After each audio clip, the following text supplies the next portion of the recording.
नमस्कार। आज हम बात करेंगे एक ऐसे गीत की जिसकी कहानी बड़ी पेचीदा है, बड़ी विवादों से भरी है। एक ऐसा गीत जो आजादी की लड़ाई की आवाज बन गया। जी हाँ, वंदे मातरम। तो आइए इस सफर की शुरुआत एक सीधे से सवाल से करते हैं। सोचिए जरा, ऐसा कैसे हो सकता है कि एक ही गीत एक देश को जोड़ने का काम भी करे और तोड़ने का भी? यही वो गुत्थी है जो वंदे मातरम की पूरी कहानी को अपने अंदर समेटे हुए है। तो चलिए कहानी की शुरुआत से शुरू करते हैं, जहां ये गीत नहीं बस एक कविता थी, एक बहुत ही शांत साहित्यिक सा जन्म, इससे बहुत पहले कि ये एक राजनीतिक तूफान का केंद्र बनती। वंदे मातरम संस्कृत का शब्द है, मतलब माँ मैं तुझे प्रणाम करता हूँ। ये बंकिम चंद्र चटर्जी की लिखी एक कविता थी जो बाद में चलकर, जैसा कि हम सब जानते हैं, भारत का राष्ट्रीय गीत बनी। तो इसके जन्म की कहानी में सीधे चलते हैं। जरा सोचिए, तारीख थी 7 नवंबर 1875, जगह पश्चिम बंगाल का चिनसुरा, और वहां एक घर। और सबसे कमाल की बात क्या है पता है? ये कविता किसी राजनीतिक मकसद से नहीं लिखी गई थी। ये तो बस अपनी मातृभूमि की खूबसूरती को देखकर दिल से निकली एक स्पॉन्टेनियस, एक धर्मनिरपेक्ष आवाज थी। लेकिन कहानी में असली मोड़ तो अब आता है। इस सीधी साधी कविता को एक बिल्कुल नई, एक जुझारू पहचान मिली। कैसे? जब इसे 1882 में एक उपन्यास में शामिल किया गया। उपन्यास का नाम था आनंद मठ, और इसकी कहानी थी ईस्ट इंडिया कंपनी से लड़ने वाले योद्धा सन्यासियों की। और देखिए, आनंद मठ का जो मूल विचार था ना, वो अपने आप में ही रेवोल्यूशनरी था। वो विचार था कि हमारा राष्ट्र, हमारा देश एक देवी है। उपन्यास में ये जो सन्यासी थे, वो भारत माँ के 3 रूपों की पूजा करते थे। पहला रूप, माँ जैसी वो थीं, यानी देवी जगद्धात्री, हमारा शानदार अतीत। दूसरा रूप, माँ जैसी वो आज हैं, यानी देवी काली, गुलामी में जकड़ा हुआ हमारा वर्तमान। और तीसरा, माँ जैसी वो होंगी, यानी देवी दुर्गा, हमारा आजाद भविष्य।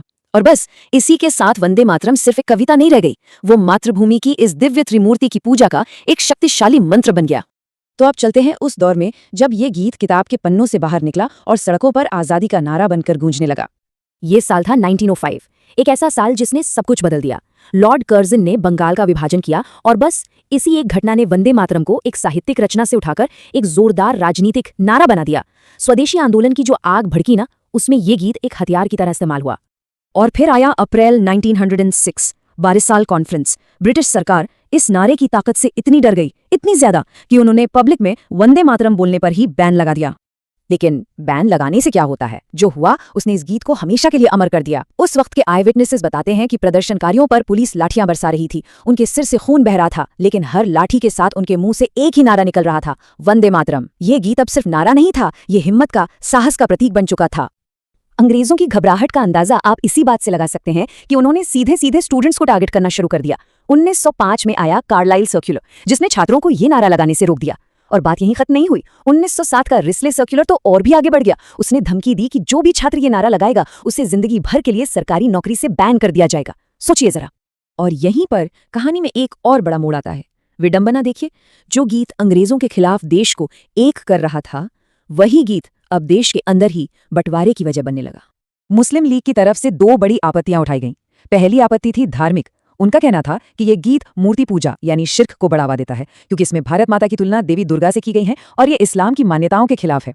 दूसरी आपत्ति थी ऐतिहासिक। उनका तर्क था कि जिस उपन्यास आनंद मठ से ये गीत लिया गया है, उसका कॉन्टेक्स्ट मुस्लिम विरोधी है और उसमें मुस्लिम शासन को एक विलन की तरह दिखाया गया है। अब ये जो तनाव बढ़ रहा था, इसे कम करने के लिए 1937 में कांग्रेस एक बीच का रास्ता लेकर आई, एक बड़ा समझौता।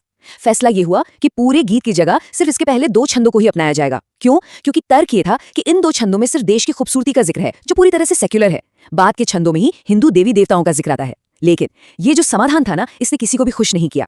हिंदू महासभा इस बात पर नाराज हो गई कि एक पवित्र मंत्र को काट छाट दिया गया, और मुस्लिम लीग के लिए तो ये पूरा गीत ही अस्वीकार्य था, क्योंकि उसका स्रोत ही उन्हें गलत लगता था। चलिए अब कहानी को आगे बढ़ाते हैं। देश आजाद हो चुका है, और अब बहस इस बात पर शुरू होती है कि इस गीत का आधिकारिक दर्जा क्या होगा। तो सवाल ये उठता है कि वंदे मातरम के बजाय जनगण मन को राष्ट्रगान क्यों चुना गया? इसके पीछे कुछ बहुत ही प्रैक्टिकल वजह थी। पहली बात तो ये कि इसकी धुन मिलिट्री बैंड्स के लिए ज्यादा सूटेबल थी।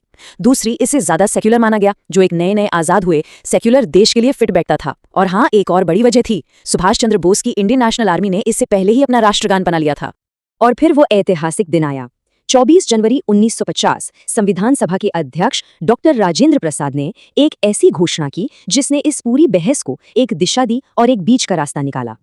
लेकिन ये जो समान दर्जा कहा गया, इसका असल मतलब क्या है? यहीं पर मामला थोड़ा सा उलझ जाता है।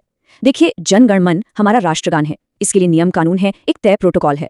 लेकिन वंदे मातरम हमारा राष्ट्रीय गीत है, मतलब इसे इसके इतिहास के लिए पूरा सम्मान दिया गया, पर संविधान में इसे गाने बजाने का कोई नियम या प्रोटोकॉल नहीं बनाया गया। और इसी वजह से एक तरह का कानूनी खालीपन रह गया। तो चलिए अब इस कहानी को आज के दौर में लेकर आते हैं और देखते हैं कि संगीत, कानून और राजनीति की दुनिया में इस गीत का सफर आज भी कैसे चल रहा है। राजनीति से हटकर अगर देखें तो इसकी म्यूजिकल जर्नी भी कमाल की है।